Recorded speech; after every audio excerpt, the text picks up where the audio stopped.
الصوفية في ميزان الكتاب والسنة. بسم الله الرحمن الرحيم. السلام عليكم ورحمة الله وبركاته. يروكنا تم باتي ربيع الأول كيس جرا. ربيع الأول كن غافا كل لما غاف نبيين التي جدني بيكو نبيين يوم الاثنين التي جدما غروغو يجي كل لما كن ملك كاتغل شاقويان كل لما كني غافا يوم الاثنين لا تكما جرجلن jarrilla gaafas mawlida geggeessuu deemu. Kunis gaafii tokko mushkilaa kabiir. Kanaaf wanni an jechuu barbaade warri hamma kana dubbii kana baay'ee keessa bu'ee hin hubatin baay'ee ittiin cinqaminaa. Gabaabinumaan nasiyaan kiyya kan gabaabduun wallahi dubbiin kun dubbii rabbiinis walitti nama buusu rasuulillee kan hin jaallanne ulamaa'iin duraanii kan hin hojjenne sahaabaa yeroo zamana nabiyyi sallallahu alayhi wasallam kan hin hojjenne dubbiin kun kan eenyurraa dhufe yoo jettan firqaa jallattuu warra ubeediyyoota faaximiyyoota warra hukmi islaamummaarraa babahan irraa kan dhufedha wanni kun. Wanni immoo firqaan suufiyyoota ahbaashiin deemanuuf diinii rasuulaa balleessuu waan durin jirre fidanii itti dabalanii bakkaa kaasanii isa silaa waajiba ta'e sana balleessanii isa silaa dhowwamaa ta'e halaala gochuu shirkii shaarrakuu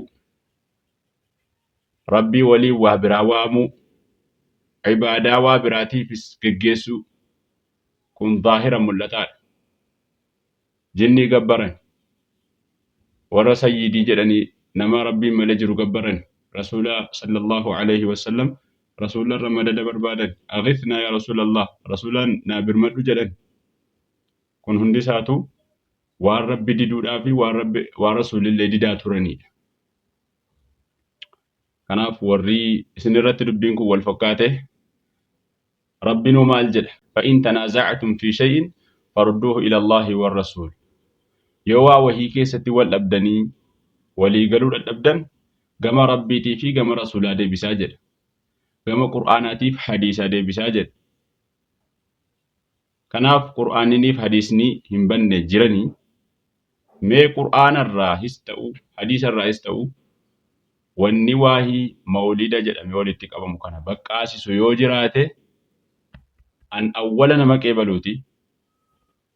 Silaayyuu ulamaa'iin jiran hundinuu irraan baqatanu mee hadiisuma sahihas ta'u daciifas ta'u mee hadiisuma baqqaasisu kan sahabaarraa dhufe yoomallee rasuularraa hin dhufne jechuudha kan baqqaasisu mee as nu fidaa hin jiru wallahi hin jiru kun dubbii dhiyeenya kaleessa eegalame maqaa biyya keenyaa keessatti biyya Harargee kana kan balleesse Abdallah Harar jedhanii Sheekh Abdallah Harar jedhanii beekanii biyya Lubnaan keessatti biyyoota garaagaraa irratti Abdallah al-Habashi al-Harari jedhanii beekan maqaa biyya keenyaa karaa malee nu jalaa balleesse nu jalaa nyaate.